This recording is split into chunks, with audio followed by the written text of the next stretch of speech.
Hello, everybody. Welcome to Indisputable. I'm your host today, Jessica Burbank, filling in for Dr. Richey. We've got some good stories for you, and who better to break them down with me than Rayyvana. Welcome, Rayyvana. How you doing?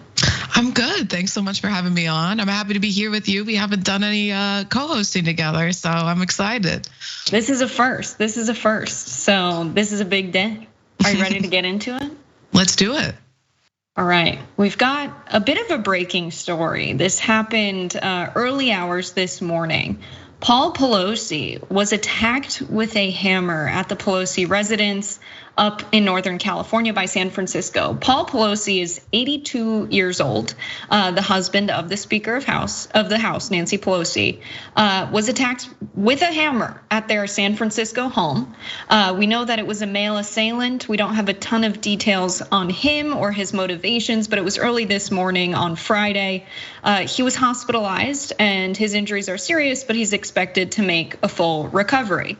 Now, Paul Pelosi is known for being a bit of a real estate mogul, owning financial leasing services, and a San Francisco-based venture capitalist, on top of owning a lot of shares in many different companies, so much so that the Pelosis have made enough money to amass a net worth of over $100 million. They're known for their investments. There's this insider portfolio that actually mimics all of their investments, so you can invest exactly how they invest, which is shocking because they consistently outperform the market. So that's a little bit about who Paul is, but again, we don't know why the assailant did this. Some more details on that. The assailant entered the Pelosi residence through the back of the house, according to two sources familiar with the early details of the incident. There may be video that US Capitol Police and law enforcement can review, as there are security cameras at the home, according to two law enforcement services. The US Capitol Police released a statement saying that they are assisting the FBI and San Francisco police with a joint investigation into the break-in at the Pelosi residence in California. The statement from the Democratic Speaker's office provides further information on how law enforcement responded, saying that special agents with the USCP's California field office quickly arrived on the scene, while a team of investigators from the department's threat assessment section was simultaneously dispatched from the East Coast to assist the FBI and the San Francisco police with a joint investigation. Drew Hamill, who's a spokesperson for Nancy Pelosi, said the assailant is in custody and a motive is being investigated. The speaker was in Washington at the time of the attack. With Speaker Pelosi away, there would not have been a security detail at the residence, according to one source familiar with protocol.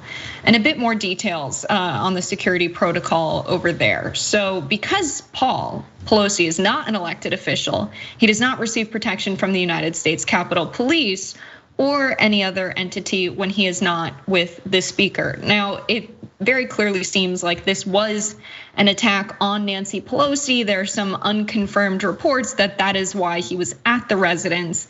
Now, we can speculate as to what the motivations were, but I would just like to offer up, we do have a lot of people in public office who make a ton of money, right? They're members of the ruling class, they are the elites. Oftentimes we experience one-sided state violence. There are a lot of policies that Nancy Pelosi herself has had a hand in blocking. There's a lot more she could have pursued policy-wise that would have saved many people's lives. But I don't think this attack was someone seeking justice for how Pelosi has governed. Too often we see these attacks and their attack on democracy itself.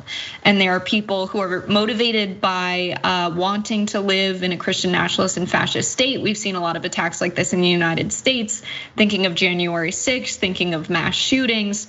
So I'm not sure that the motivations we'll ever hear about. But a lot of people are wondering. I want to bring Rayyvana in and get your thoughts on this. Yeah, so of course we don't have the motive yet. You said they're investigating it, and we'll probably get some information out, within the next couple of weeks. But of course, there's the chance that this person was just, doing a property crime and accidentally picked the house where Congresswoman Nancy Pelosi lives. But then there's also the chance that this was a targeted attack, intended to hurt Nancy Pelosi. And we've seen a lot of rise in right-wing rhetoric, telling their constituents, from politicians even, going on the stage, Donald Trump rallies saying things like the Democrats are trying to steal this country from you. They are going to come after you. Marjorie Taylor Greene was at a Trump rally and she said that we need to fight back against the communists who have stolen our country. And those words have consequences. Those words could inspire and probably have on many occasions, we saw it with January 6th, inspired violence. So I wouldn't be surprised if that, those things are connected. Yeah, absolutely. So well said. I think a lot about what these folks' education was and upbringing was who do things like this. Whenever something like this happens and the motivations are political, think about how we don't teach critical thinking or accurate history in public schools, and we don't teach civics to the full extent that we should. And then when you have this rhetoric being spewed, like your freedoms are being taken away by these politicians who are Democrats, the culture wars, it's not the public's fault that they can't dissect this and really understand that the people who are responsible for public goods not being delivered and the state of our country, when they can't sort that out, I understand why they're angry. And it's really a sad case because now they hear this rhetoric and they want to take action on it because they think that this is the real bad guy. These are the real people causing the problems in our country. And so I always think, what do we do from here? And really what we do at TYT is try and educate people on this stuff. We tell the story of the news with those perspectives included.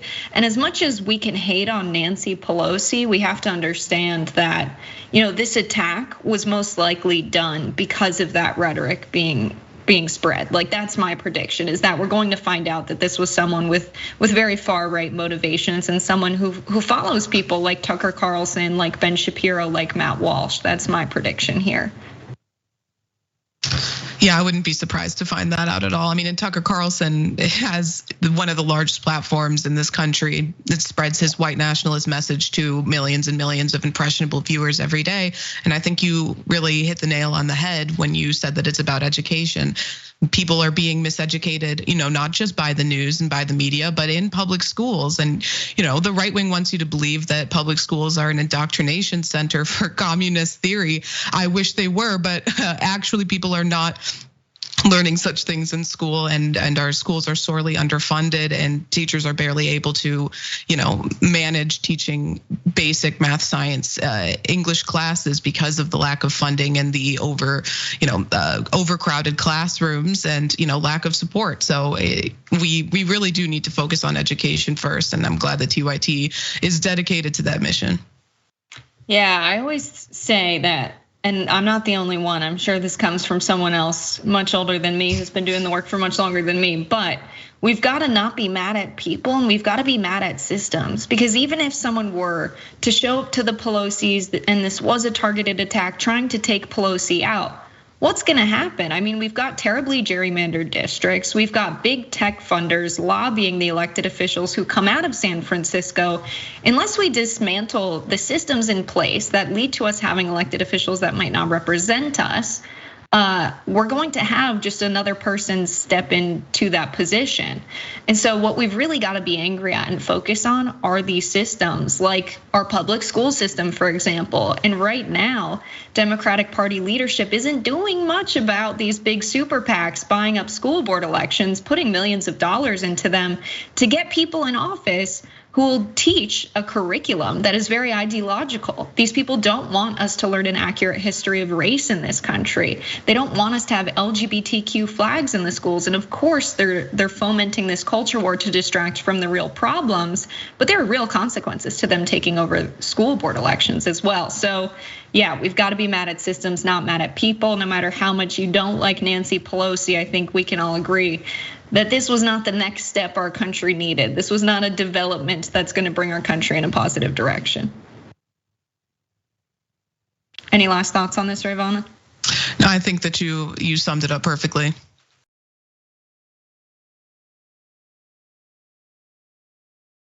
Let's get into this. So this is huge. It's an unprecedented lawsuit where the CEO of Amazon, Andy Jassy, is being sued for union busting. According to a complaint that was filed on Wednesday by the NLRB, the National Labor Relations Board, Amazon CEO Andy Jassy violated labor law in 2 interviews he gave this year where he discussed his stance on unions at Amazon. Now, keep in mind, it's very possible that people who work at Amazon were listening and tuning into these interviews. Some more details. Jassy's comments were made after workers in Staten Island voted to organize in April with the Amazon labor union, the first warehouse of the e-commerce giant to do so. This year, the NLRB has repeatedly found Amazon to have violated workers' rights during a handful of unionization campaigns. The first interview cited by the NLRB took place April 14th when Jassy told Andrew Ross Sorkin of CNBC's The Squawk Box that employees who are represented by a union would be less empowered in the workplace, making it more difficult for them to have direct relationships with management and making things much slower and much more bureaucratic. That was followed by a June 8th interview during the Bloomberg Tech Summit when Jassy said employees were better off without a union. He also echoed his CNBC comments about relationships with managers and the speed of work. So the Amazon labor union is very happy with this decision to move forward with the lawsuit. Labor attorney Seth Goldstein, who filed the charge on behalf of the union, said these plutocrats will no longer threaten workers in interviews with the media. They are being held accountable. Kelly Nantel, who is a spokesperson for Amazon, said the allegations were without merit and that Jassy's comments are protected by the NLRB National Labor Relations Act and decades of NLRB precedent. Amazon has repeatedly defended its actions and has said that it believes a direct relationship with employees are better for workers. That is just classic union busting language being used there. I mean, they're telling their workers you don't need a union. That's absurd. You can't make that decision for the workers as the company. Clearly your motivation there is that you don't want a union at that company. Some more details. Under the Biden administration, the NLRB has taken a more aggressive approach to cracking down on employers who interfere with workers' unionization efforts. Amazon will now have the opportunity to settle with the Amazon labor union or take the case before an administrative law judge. That's going to be over in Seattle. The NLRB is requesting that Amazon mail and email workers a notice about their labor rights. So let's also be mindful that Jeff Bezos owns the Washington Post, which is the source for this story. So we are in the situation where we have an Amazon company that is huge. It's a monopoly. It's probably the most powerful company in the entire world. And Jeff Bezos, who is the owner and founder of Amazon, also owns a significant portion of the press and gets a lot of information. This is a very scary situation, and this lawsuit is setting a precedent that maybe no one should have all of that power, and someone like Andy Jassy using his platform at CEO to tell workers what is best for them when he clearly has interests that are not the same interests of the workers. If you want to be paid well and you want to have a living wage and have a meaningful life, laboring and doing calisthenics for 12 to 14 hours a day, I'm not sure is that. And they've taken away benefits and they've taken away raises for the Amazon employees. So it's just absurd he's even making these comments. Rayyvana, what are your thoughts on this? Yeah, I always find it laughable when large corporations like Amazon make statements about how much they care about their workers and they don't want them to unionize because they care about them oh so much. Because at the end of the day, Amazon is a corporation and it needs to make money for its shareholders. They want to cut costs at every corner, and that includes when it comes to the wages for their workers, the conditions for their workers, their benefits. Also the statement that workers want direct relationships with their managers.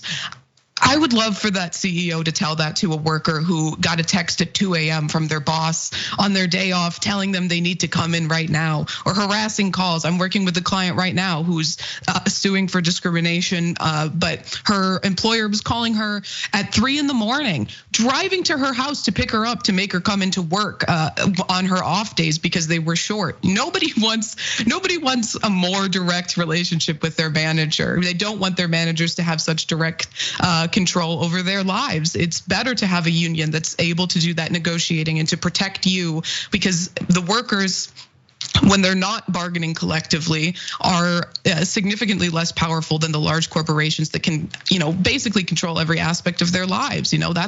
That's where you're getting your money from. That's how you pay your rent. You don't want to go against the company. You have that fear. It's always there. It's coercive inherently. Yeah, I was on a phone call with Seth Goldstein, who's the lawyer responsible for this case, and he was feeling optimistic a few weeks ago about the lawsuits that they had against Amazon with the NLRB. And what they're asking for, I think, to mediate this and correct this is really important, to notify all of the Amazon workers what their labor rights are. And I think maybe an email or a piece of mail doesn't suffice. I think having a meeting, a Zoom meeting with all of those workers, this is a kind of mediation tactic that the NLRB has taken before, a meeting with all of the workers about harassment in the workplace to mediate ongoing harassment. Letting workers know what their rights are and that they can join a union and not be retaliated against for doing so is huge. I was at the warehouse in San Marino Valley the other weekend, talking to a worker, signing them up with the union. And they said to me, how do I know I won't get fired for this? How do I know I won't get suspended for this? And I said, that's illegal. It would be illegal for Amazon to do that. That's against the law. They cannot punish you for trying to join the union. This is not well known among most warehouse workers at Amazon, and people are afraid to be retaliated against. And we can't have a situation where union elections are lost because of illegal union busting over and over and over again. So if the NLRB doesn't, push this in the right direction, that's going to be a really bad, mark on the record of Biden, who is spreading this message that he's a very pro-labor president. He's running the administration in this way. Marty Walsh, who a lot of people are praising as being a great leader in labor. I really think they need to put some pressure on the NLRB to do the right thing here. Yeah, absolutely. I'll just say that at-will employment has been just devastating to the workers, and educating them on their rights is so fundamentally important because they're up against corporations who can invest millions and millions of dollars into spreading misinformation about the dangers of unions. Yeah, we're lucky to have you on when we talk about this with some background in the law and fighting for workers. All right, we're gonna have more on the other side. We've got to take a break. We'll be right back.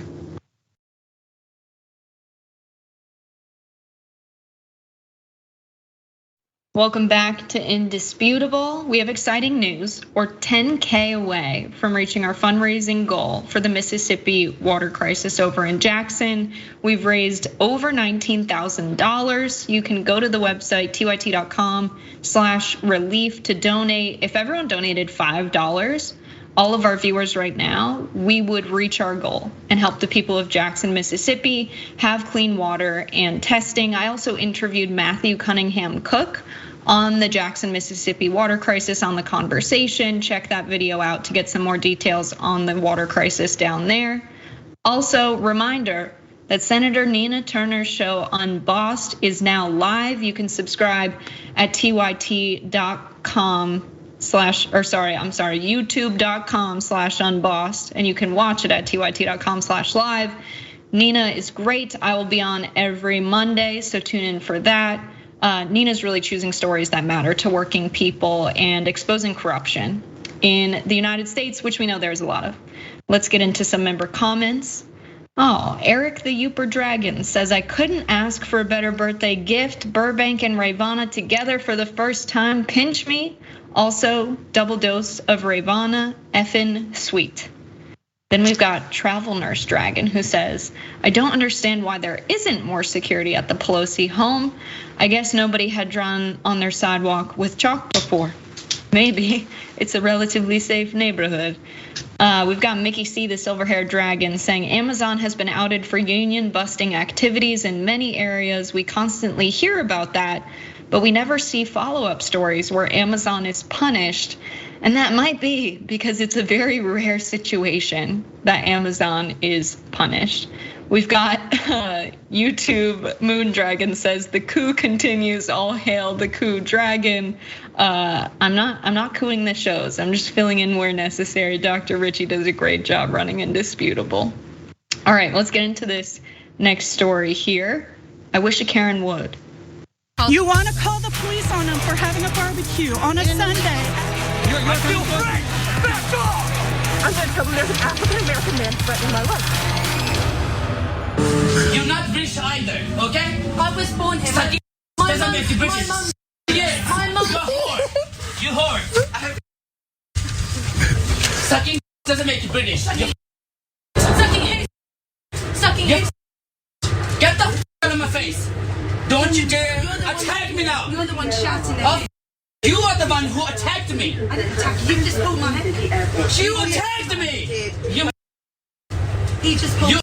get the out of my face. You're stepping on my feet. Yeah, you should If you sit touch down. me, I call police. You should sit Call police now. down. Go on then. Go on then. You're British. Call the police. You're not British. You don't even speak English. I do better than you. What? Yes. Sucking doesn't make you British. Whore. I never sucked your. I don't want. If a woman like you, I would rather be gay. You're like an idiot. Oh really? Yeah. You're old. I'm not old. So what you're missing there that's been blurred out is a lot of MFs being dropped. Highly recommend watching the video with the MFs in there. It's much better with them in there. We can't show them to you, but what a situation. You've got this guy saying some extremely misogynistic stuff.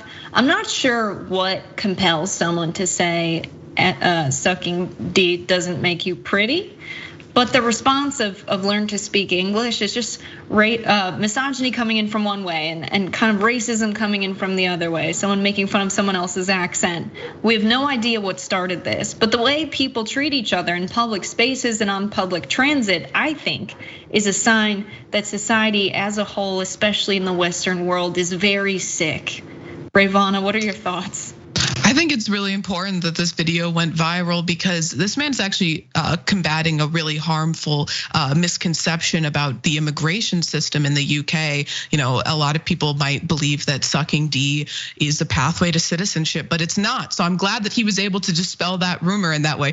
No, I mean, I have no idea what started this. I mean, the fact that he's saying that, you know, she's not really British, makes me wonder if maybe she said something racist to him to start it, but then the back and forth is just ridiculous.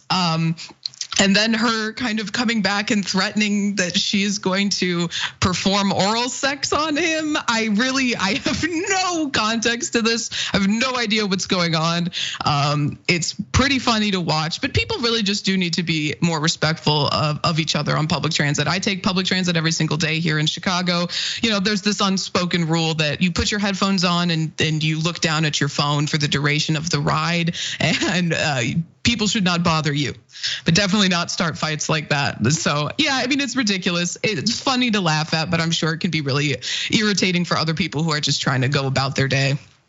Yeah, absolutely. And the point about being British, you're not really British. I mean, Brexit, what a nightmare. The kind of like nationalism we see on the rise in the world right now is scary because this is how you're treating another human being.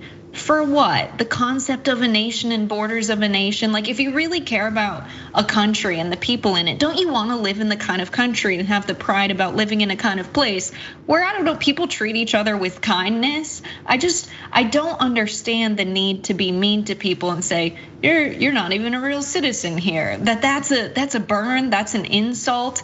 But really this is the consequence of that kind of rhetoric, the kind of rhetoric that was spread fomenting support for Brexit. And we know that groups like Cambridge Analytica, which had a role in the 2016 election with Donald Trump, spreading this kind of rhetoric on social media to people they identified as susceptible or people who are swayable, it has real consequences. And sometimes they play out on public transit. Any other thoughts on this, Rayyvana? No, I watch a lot of soccer, the Premier League, so it's British, and you'll see fans of these British soccer clubs feel comfortable even racially abusing black players on the teams that they support. And so it's ridiculous. I think sometimes we get so hyper focused on what's going on in America that we forget that, yeah, racism is not just a uniquely American thing. It happens all over the world. And when it happens, we need to stand up against it. Right, yeah. And not to mention, a lot of the people that live in Britain, I know some of these people, are people who came overseas to live there after their country was colonized by the British. And so there's just centuries and centuries of roots in racism today, including, centuries of colonialism and imperialism on the hands of the British. So for them to treat other people this way for simply not being British is ridiculous, because how did you get all of the wealth in your country? It was stolen from other people who have land and resources, and by exploiting their labor. Your country was built on other people. So if you're saying, Britain is so great, how did it become so great and wealthy? Turns out people who are not British are responsible for that.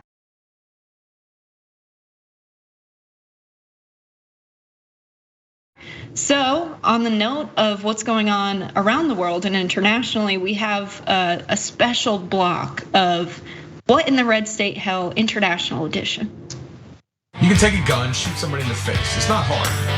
Sometimes it might even be fun if they're a godless commie. Now, what they're trying to do is sneak the COVID vaccine in your salads. I hate math. Somebody say amen.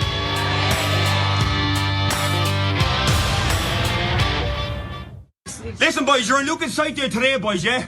We were getting ready to come down to ye today. In the next 20 minutes. You have to go on out of sight, boys.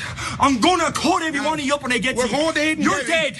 Eden Derry's going up in blue blazes tonight, you understand? Eden Derry, I'm gonna cut everybody. Man, woman, or child, I'm gonna cut you up when I get to you. Paddy boy, we're going to Eden Derry.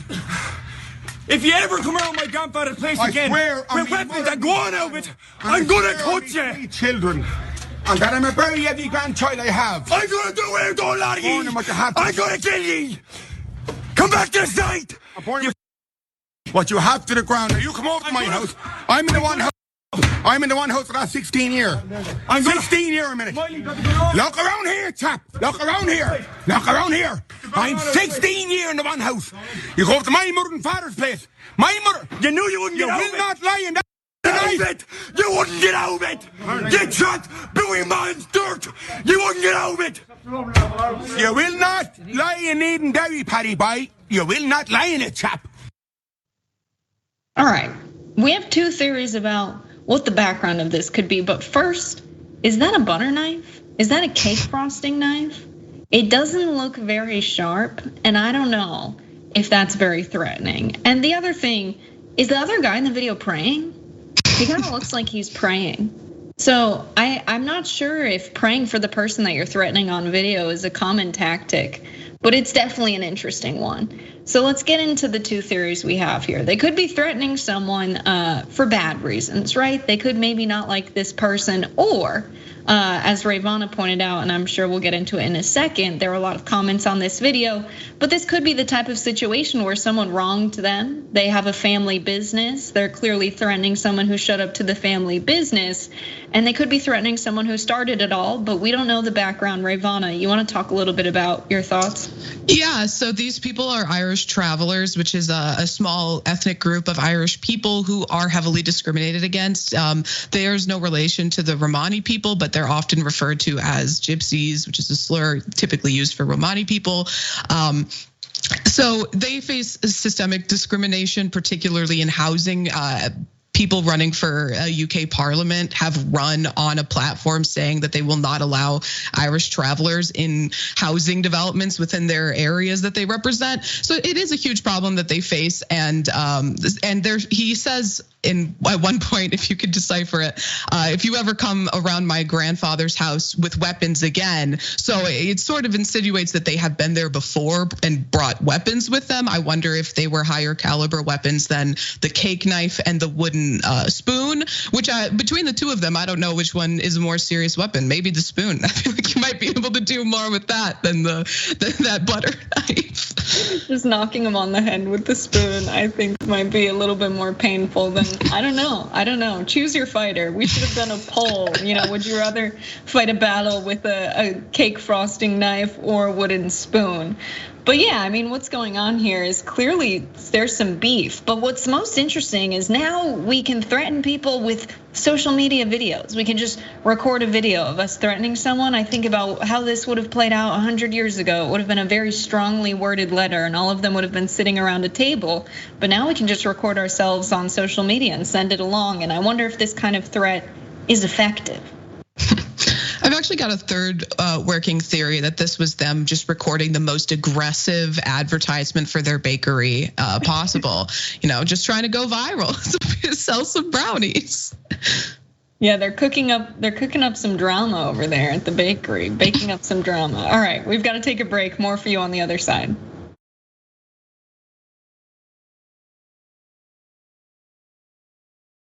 Welcome back to Indisputable on TYT. I'm Jessica Burbank. Indisputable is where we believe that the truth is indisputable, and the truth is that Kevin DeLeon is a racist who needs to resign from public office. Kevin DeLeon was one of the city council members in Los Angeles who was involved in a conversation with Nuri Martinez, Ron Herrera, and Gil Cedillo, where they talked about gerrymandering districts to dilute Black power, Black votes, and the financial assets in districts in Los Angeles to consolidate their own power. They included a lot of anti-Black remarks and racist remarks towards the Oaxacan community and indigenous community and other groups. And throughout this recording, Kevin DeLeon is participating and amending what other people are saying. Let's refresh our memory and watch a bit of that. Go get the airport from his little brother, that little bitch Bonnet. What? Black people. I go, what is with the Bonnet? What's with Bonnet? I said, Bonnet thinks he's black. That guy don't think he's black. I go, he thinks he's black. I told her the same thing. This kid is. He goes, why are they so close? And he's from Massachusetts. This kid, the one here, this kid is the dumb. He's black. Yeah. No, they like Lo trae así during Black History Month, lo lleva al council y lo pone acá en el, remember? Lo trae, it's an accessory. When we do the MLK parade. Just like when they used to have those statues in plantations. Yeah, like when Nuri brings her Voyard bag or the Louis Vuitton bag. The Wizard of Oz effect.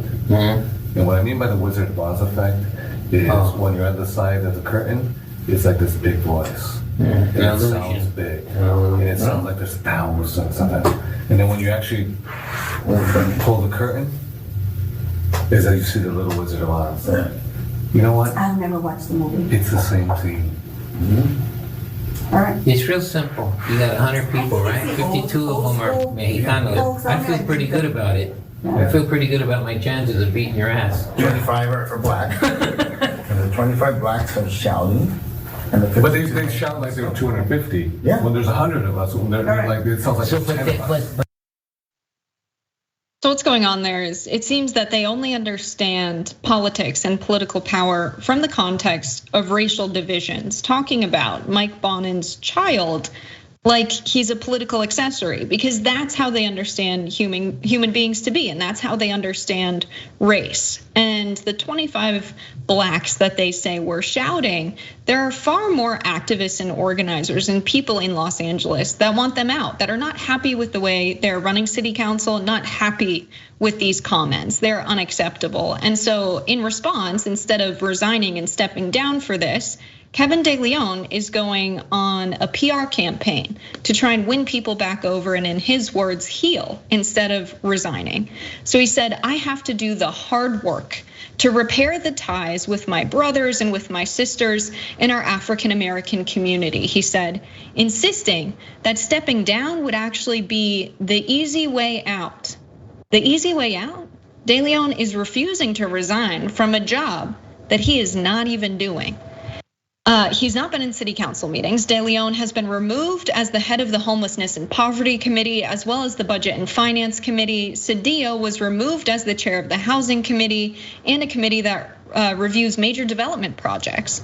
If DeLeon manages to out the remaining 2 years of his term, taxpayers will be paying him about $568,000 in combined salary and pension. So members of Black Lives Matter Grassroots and BLM LA, a lot of those folks were included in what they said with the 25 blacks shouting. They actually made T-shirts that say, the 25 blacks shouting or 25 black people shouting, which is exactly the words they should have used instead of talking about people in the way that they did insensitively in that meeting. They've been protesting at Kevin De Leon's house, about 2 houses down, where a neighbor lended them the front yard. We want to be very clear that that is not Kevin's house. Please don't direct any anger to the house where you see the encampment, but they've been sleeping out for, it's now 14 days, and I've been out there with them as well. And a lot of the neighbors in Eagle Rock, where Kevin De Leon's house is, are very supportive. So it's far more than just a few activists, as they said. De Leon went on to Tavis Smiley's radio show on KBLA, and this is a really interesting clip where Kevin De Leon is stumped. Let's watch. Every time they hear you say, that's not who I am in public, but in private, we heard a different Kevin De Leon. I can tell you, that is not who I am. There's a protest outside of your house. I saw the news last night. There were 2 members of the council, 2 council members were on your front lawn last night. I saw Mike Bonin last night. I saw Marquise Harris Dawson on your front lawn last night. So you're getting you're creating these visceral responses in people, and I just don't know, emotionally, spiritually, psychologically, existentially, why you want to stay in this space. I mean, this has got to be tough to just stay in this space and keep trying to trudge through this. Is it that serious? No, but listen, Tavis, you resign and you walk away, and that's it. But the atonement, the dialogue, that has to be made. It has to be done. And that's what I'm committed to, 100%. And my point is that you're not in the room making decisions. You're not voting on the motions. You're not voting on the issues that matter to your constituents. So when you say that your constituents would be left without a voice if you weren't there, you ain't there now.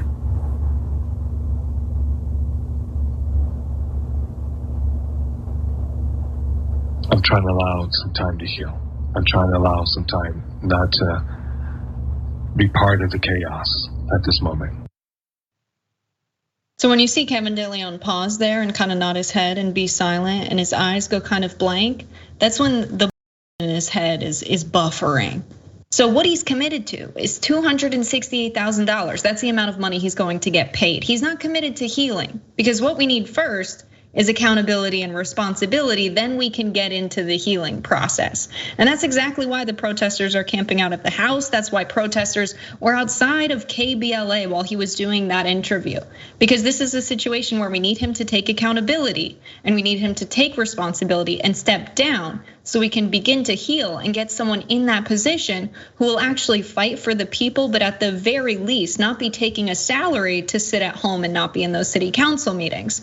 And despite his refusal to resign, the city council voted unanimously to censure De Leon, along with current and former city council members for their part in the scandal. That includes Gil Cedillo, who has been voted out but has 3 months left in his term, who is still in office. Ron Herrera and Nuri have stepped down.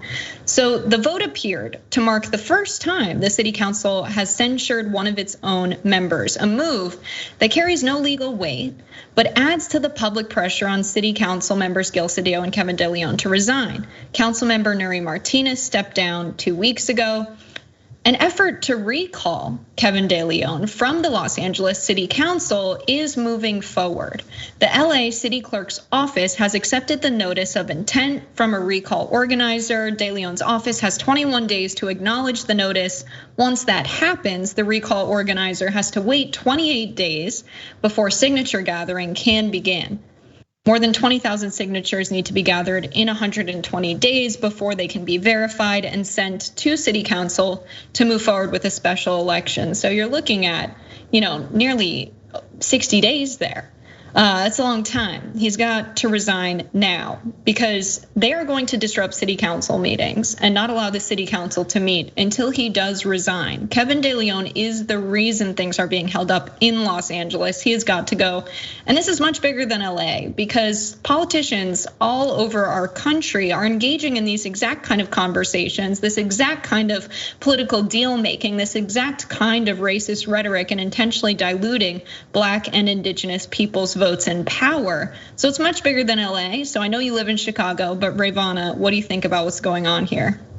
Yeah, I mean, first I want to say that he is pretending that the only way that he can start the healing process is while sitting as a council member is absolutely ridiculous. There is no reason why and I don't think that he has any genuine want to do this. But if he did, there's absolutely no reason why you couldn't work to repair your relationship with the Black community in LA. Outside of office, he should resign and step down immediately.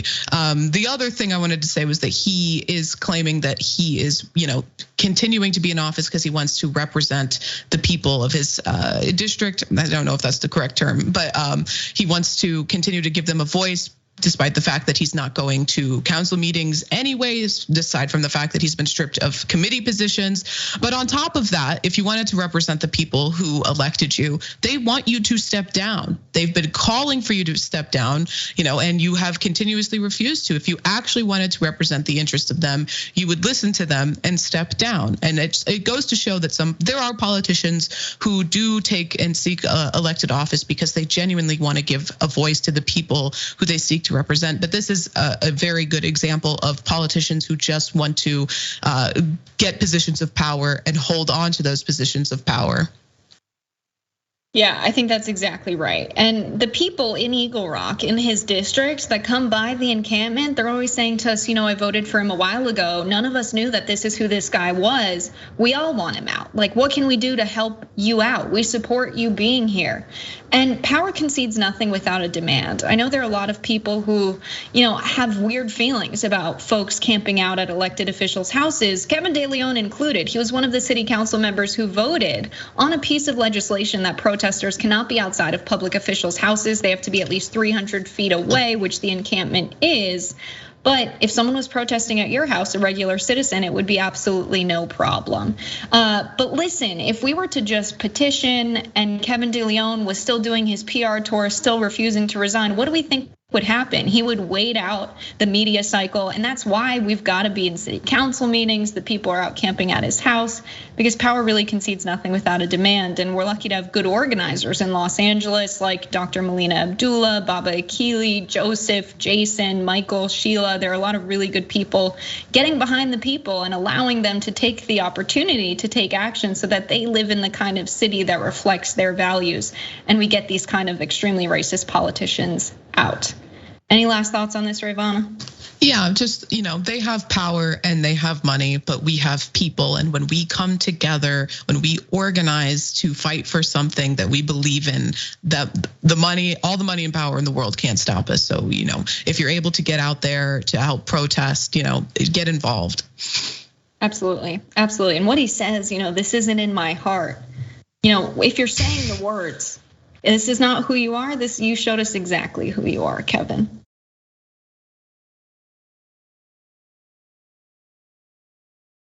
All right, let's get into this next story because oil companies are also showing us exactly who they are. Oil giants Shell and Total are reporting record profits totaling nearly $20 billion. They are benefiting from partly stoked higher energy prices due to Russia's war in the Ukraine. We saw supply get constrained. We saw, the price for a barrel of oil go up. And if you're going to increase prices to account for additional costs because of constrained supply, you've got to increase production or what have you, you would be seeing the same kind of revenue streams if you're just raising prices to account for those additional costs. But they're experiencing record profits, which tells us they have raised prices for far more than is necessary. They are price gouging in a time of crisis.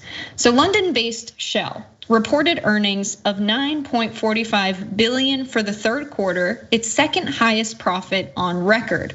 On the same day, Paris-based Total Energies reported a profit of $9.9 billion. For both companies, the profits were more than double what they earned in the same period 1 year ago. Shell is returning a large chunk of the bounty to shareholders. It planned to increase its dividend to shareholders for the fourth quarter by 15%. Which is about 29 cents a share. The company also pledged to buy back $4 billion worth of its shares, bringing total buybacks announced this year to $18.5 billion, or 10% of the company's share capital. Shell's share price jumped 4.5% in trading in London on Thursday. Total, which had been hit by a strike by refinery workers in France, also said that it would reward all employees worldwide with a bonus equivalent to 1 month's salary. The share price rose nearly 3%. So both are major players in liquefied natural gas, especially now with this enormous demand to replace Russian gas with Russia being sanctioned. So prices have soared. But these companies are really taking advantage of this situation by having these record profits. And we were in a situation where they should have increased production, but instead they thought of the shareholders. They thought about prolonging the extraction of their oil reserves so they can continue to profit quarter after quarter and make shareholders money at the expense of everybody who relies on gas and oil for their energy and to fuel up their cars to go to work. This is not a business that is run with the interests of consumers in mind. The people who can hardly afford to pay their bills is the consequence of these shareholders getting richer and richer. But funnily enough, we've got reporting. Some of Total's LNG comes from a Russian project called Yamal. Total also owns nearly 20% stake in a Russian gas company called Novatek, Yamal's main owner. Total said it was writing down the value of its Russian businesses by $3.1 billion, leaving $6.1 billion in Russian assets. Meanwhile, Shell said it has not been obligated to pay the windfall tax on oil and gas profits enacted earlier this year by the government. The tax allows companies to deduct capital expenditures. Shell has not paid yet because its capital expenditure on oil and gas projects in the British North Sea reduced profits. So let's look at this guy. This is Ben van Beurden, Shell's chief executive, said he accepted that higher taxes might be placed on oil companies to partly finance programs that help vulnerable people pay their energy bills, which are soaring in the UK. He said, quote, "I think we should be prepared and accept that our industry will be looked at for raising taxes in order to fund the transfers to those who need it most." Last month, it was announced that Van Beurden would step down at the end of the year. I'm sure the shareholders were not too happy about that. Now, returning to stateside, we've got some relevant reporting from Ken Klippenstein with The Intercept. So let's talk about the Federal Reserve for a second, which I love talking about. The Federal Reserve has come under scrutiny in recent months for its aggressive interest rate hikes designed to, as Chairman Jerome Powell said, get wages down and then get inflation down. The Fed's own research has warned that its aggressive policy mirrors a similar one that caused a severe recession under Paul Volcker in the 1980s. Even the United Nations, which recently warned that the Fed's rate hikes risk inflicting worse damage than the financial crisis in 2008 and the COVID shock in 2020. So besides managing monetary policy in the United States, the Federal Reserve is also tasked with regulating banks.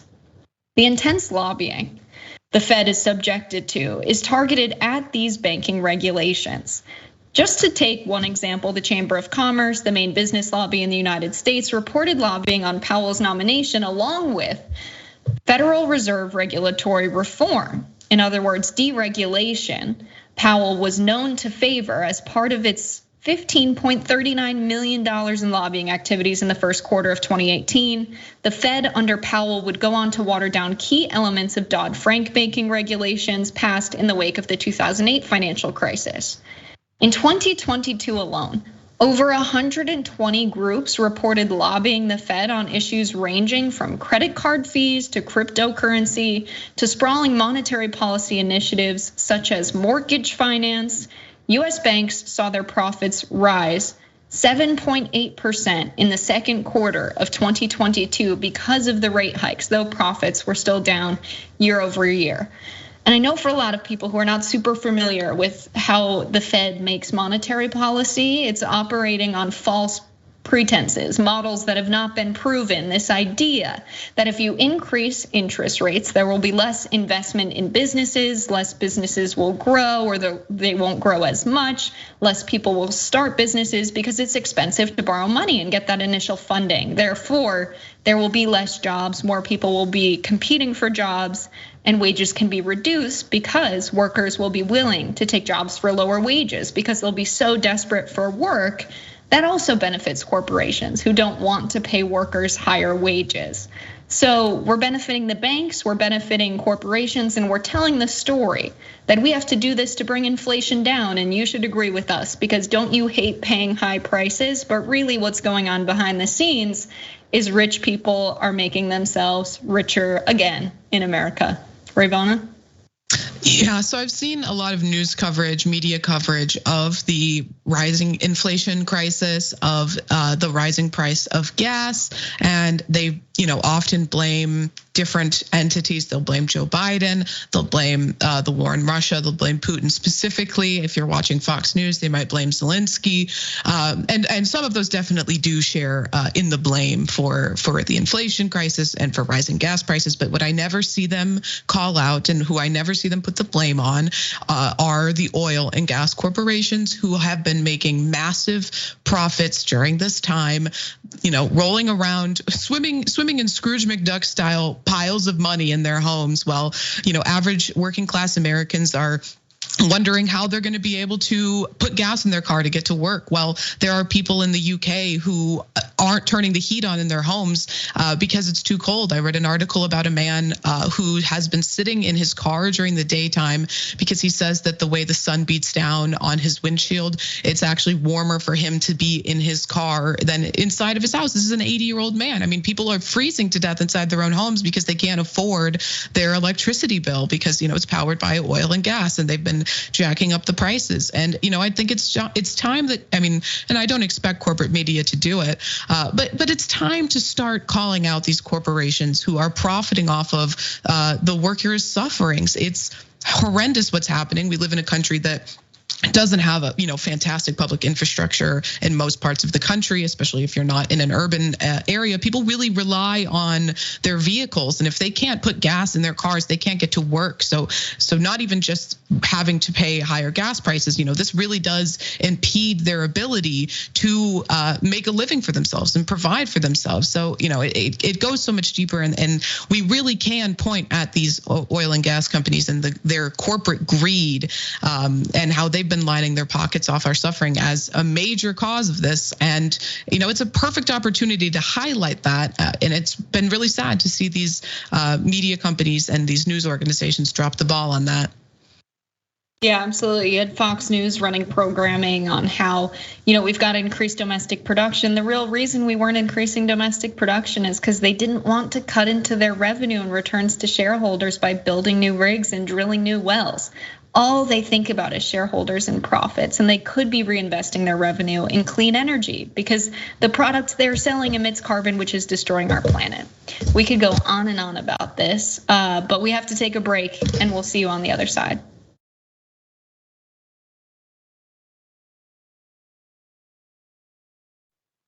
Hello, this is Jessica Burbank filling in for Dr. Rashad Richey. We are back on Indisputable, and I'm reminding you again that we are $10,000 away from the fundraising goal for the Mississippi water crisis down in Jackson, Mississippi. The reason we have to fundraise and the reason the government doesn't have the money to cover these costs is one, because they're not appropriated by the federal government, and two, there's an interesting situation with municipal bonds in Jackson. You can learn more about that with the interview with Matthew Cunningham Cook on The Conversation. To make a donation, go to tyt.com/relief. Our goal is to send clean water and testing kits to the people of Jackson, Mississippi. Now, reminder to join JR Jackson on the watch list. 9 a.m. Pacific time, or as JR would say, specific time, 12 p.m. Eastern time. Watch live daily and subscribe at youtube.com/watchlisttyt. I join JR on Mondays, which is the best day of the week. Now, coming up, we've got Galaxy Brain with Ben Carollo on Twitch. Make sure to join her today as she talks through important stories of the day. You can tune in there, twitch.com/TVT. After Indisputable, 1 p.m. Pacific time, 4 p.m. Eastern time. Let's get into some comments. I didn't mean to skip your comments during the last block, but we've got them now. How many HOAs in high-end neighborhoods have expelled people for racism and had the FHA come after the racist for discrimination? What's stopping a unilateral effort to pressure him? That's a good question. Kai might be a dragon. We should be looking into that. The people in Eagle Rock who are residents of the community should be looking into that. All right, we've got Lynn who says De Leon reacted the same way DeSantis did when asked during his debate if he would serve his whole term as governor. Yeah, it's this kind of very not genuine, but like a hushed voice trying to seem really sincere, trying to seem like you're taking accountability when you're actually doing nothing to do so. Same thing. Travel Nurse Dragon said, when you are the problem, you can't be a part of the healing. Really fire comments there. Oil companies, oil futures have been stably low for years. They're loving this crisis. Second Thought has a new video about crisis profiteering. Yeah, the oil market being in backwardation and the speculation there was a huge problem.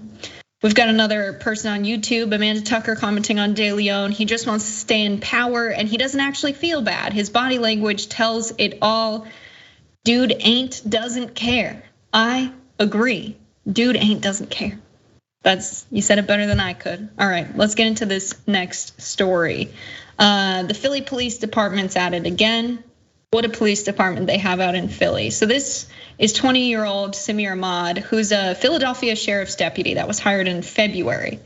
He was fired and arrested, or February 2018, not of this year, but was fired and arrested earlier this month for allegedly selling methamphetamine and guns to an FBI informant, including 2 guns allegedly used in the ambush at Roxborough High School last month.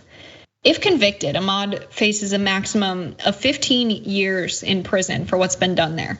The current sheriff, Rochelle Bilal, said in a statement after his arrest was announced that Ahmad joined prior to Bilal taking over elected office. U.S. Attorney Jacqueline C. Ramiro also issued a statement on the deputy's arrest. As alleged, Samir Ahmad had abused his authority to the greatest extent possible as a sworn law enforcement officer. The defendant was allegedly illegally selling firearms on the street to at least one person who was not permitted to possess them, adding fuel to the already incendiary fire of deadly gun violence in the city of Philadelphia. Federal prosecutors alleged 2 of the guns Ahmad sold to the FBI informant on October 13th were involved in the Roxborough High School shooting after a football scrimmage that killed 14-year-old Nicholas Elizalde. Here's Nicholas's photo. On September 27th, at least 4 individuals opened fire on a group of teams leaving the scrimmage. 5 teens were shot, but Nicholas was fatally wounded. Philadelphia Police Commissioner Danielle Outlaw, yes, her name is really Outlaw, also released a statement on Ahmad's arrest, calling the charges incredibly disturbing and alleged outrageous conduct that stands in stark contrast with everything society expects from law enforcement officers. So I want to pause here and just address that, this was someone who came into law enforcement, and so frequently we see the police overlooking working class communities and communities of color. And then when you have these members enter the police force, why is it that it's so frequently officers of color that are held accountable, but white officers are not? Really just shocking here. The FBI was involved with this. I'm sure the FBI has better things to be up to, but nevertheless, we can't accept corruption wherever it happens. But in the eyes of the law, people who are people of color, people who are black are treated very differently from white people. That includes those within law enforcement. Something else about the Philadelphia Police Department that many officers were participating in. Last month, NBC 10 Philadelphia found that for more than a decade, if Philadelphia police officers made a typo or were unable to record a precise location for a crime committed in the city, the department would mark the incident with GPS coordinates inside Disney World in Florida, specifically the area behind Cinderella's castle known as Fantasyland. It became the default location for inaccurate crime data, and if they entered nothing at all, it would end up being marked as Disney World, Florida, despite them serving in Philadelphia. The NBC 10 investigators learned that over the past 6 years, more than 5,000 crimes, including 16 arsons, homicides, and 298 auto thefts were plotted to Disney World. No other location within city limits has more recorded Philadelphia crime. The department's director of research and analysis, Kevin Thomas, said he had not heard of the Disney World coordinates policy until NBC 10 brought it to his attention. But after he learned about the practice, he asked others in the department who said the choice map to certain crimes to Disney World was made more than 10 years ago. The location was chosen intentionally so that bad data would not muddle Philadelphia crime stats, he said. But to bring it back to the police selling things and making a profit, this was someone who was a member of the community in Philadelphia who became, the deputy sheriff. And it almost seems like if you can't beat them, join them situation, because police have been robbing the community for quite some time. Let's get into asset forfeiture. This is according to the Institute for Justice's third edition of Policing for Profit, which was released in 2020. And it presented the largest ever collection of state and federal forfeiture data, which is when the police take items from people. 17 million data points covering 45 states, the District of Columbia, and the federal government. These data show forfeiture is a massive nationwide problem. Since 2000, states and the federal government have forfeited at least $68.8 billion that we know of. Not all states provided full data, so this figure drastically undercounts property taken from people through forfeiture. But $68.8 billion, these are police officers taking things of value from the community, some of them selling them. I'm sure this is not the first case of that happening. Rayyvana?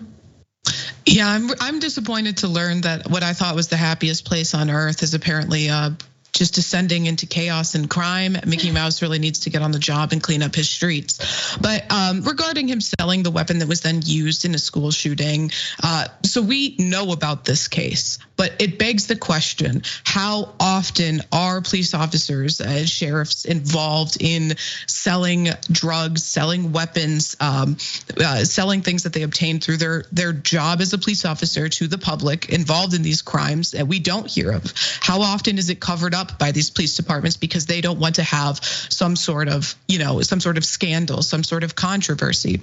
How many times are police officers protected by their police department and not held accountable for these crimes that they're involved in? I think it must be a lot, because we don't hear about a lot of these cases. But from what I know through research, what I know from people who work in civilian accountability for police officers, police departments, that it is much more systemic than this. I mean, you have the LA Sheriff's Department, where members are in white supremacist gangs involved in crime and extensive cover-ups. So we have a story where light was shed on the situation and there was accountability, but it's just one step. We need to continue to call for accountability across all police departments in the United States.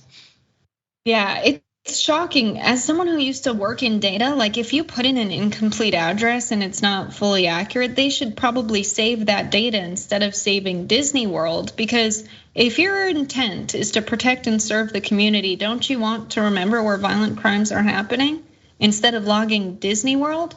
Oh, is it the case that they're not there to protect and serve the community? Yeah, maybe. Sounds right to me. All right.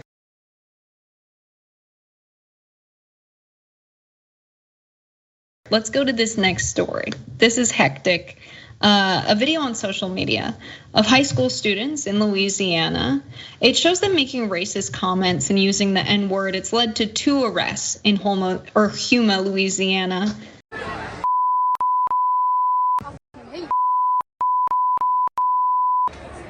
Right there, right there. There are everywhere. Hey.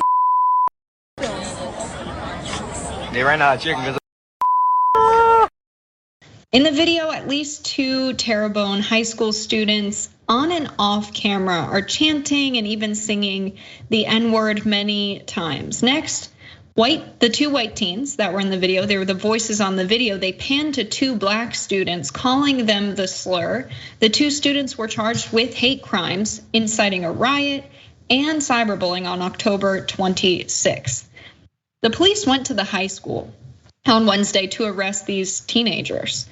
The Houma Police Department will not tolerate this type of behavior, and this incident is still under investigation. We would like to encourage parents to have a conversation with their children about what occurred today and find out if they were affected by it. We would also like to encourage everybody to be patient and allow the proper authorities to handle this situation as the investigation continues. So those police officers went to the school to arrest the children. Then they say, everybody be patient, let us investigate. Here's the thing, everybody has seen the video. We don't have to be patient and wait for an investigation because we can see what's happened. And it's really a shame that the police love to protect people who are doing terribly racist things in the community. This is Lieutenant Travis Thoroit who made that statement. Terrebonne Parish School Superintendent Bubba Orgeron released a statement as well. Terrebonne Parish School is aware of a student video with despicable language and thoughts.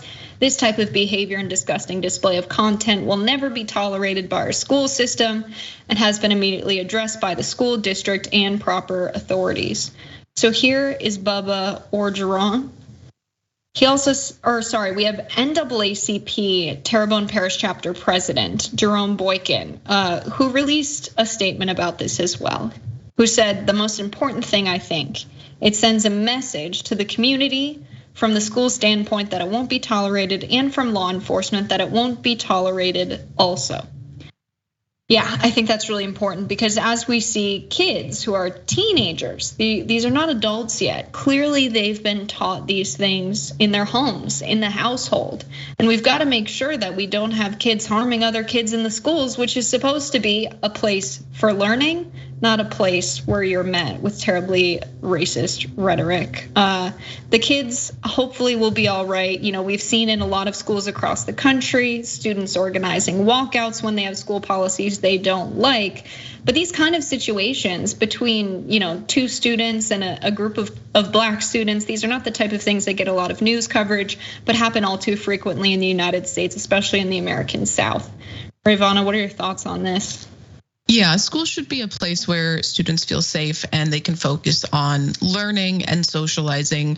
It should not be a place where they're being subject to racial abuse, discrimination, because when that happens in schools, the schools no longer, become a safe, comfortable place for those students, which impedes their ability to learn. I mean, if you're constantly looking over your shoulder, you're afraid that someone's going to come up and call you a slur, you're not going to be able to do well in your studies. You're not going to be able to focus. And now you're creating an environment that students don't even want to go to. So it's good that they did take action. I don't think that we should have to wait any longer. I mean, the video is extraordinarily clear.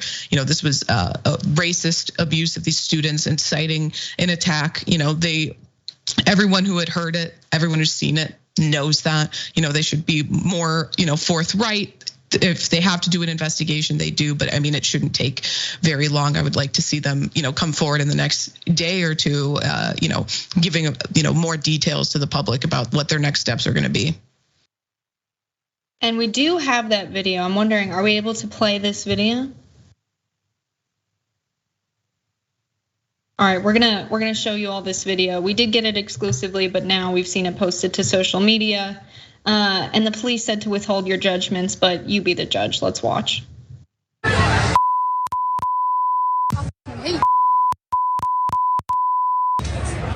there.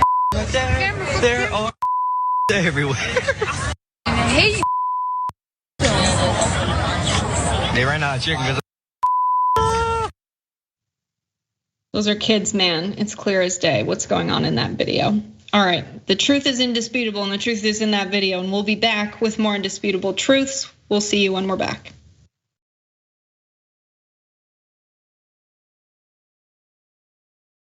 We're back on Indisputable, and we've got some interesting news about Chuck Schumer. New York Senator Chuck Schumer was caught on a hot mic while speaking with President Biden, expressing concerns about Herschel Walker's Senate bid in Georgia.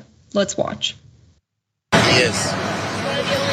That seat, we're in danger of that seat. Taking a vote or express. Well, it looks like the debate didn't hurt us too much in Pennsylvania as of today, so that's good. And basically, we're picking up steam in the back. Yeah. Right. Right. Didn't go out. We did a phone call, yeah.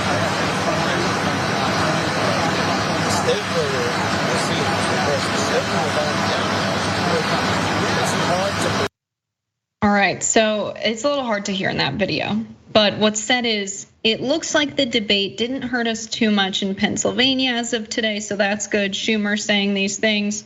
We're picking up steam in Nevada, and the state we're going downhill is Georgia. It's hard to believe they will go for Herschel Walker. And he's correct, because recent polling shows in Georgia that the Senate race is pretty much neck and neck. So you can see, we've got about 39% for Raphael Warnock, people definitely voting, 33% for Herschel Walker, 46% definitely not for Herschel Walker, 40% definitely not for Raphael Warnock, about 11% maybe for Herschel, 10% maybe for Warnock. So this is a close race, and it can go either way.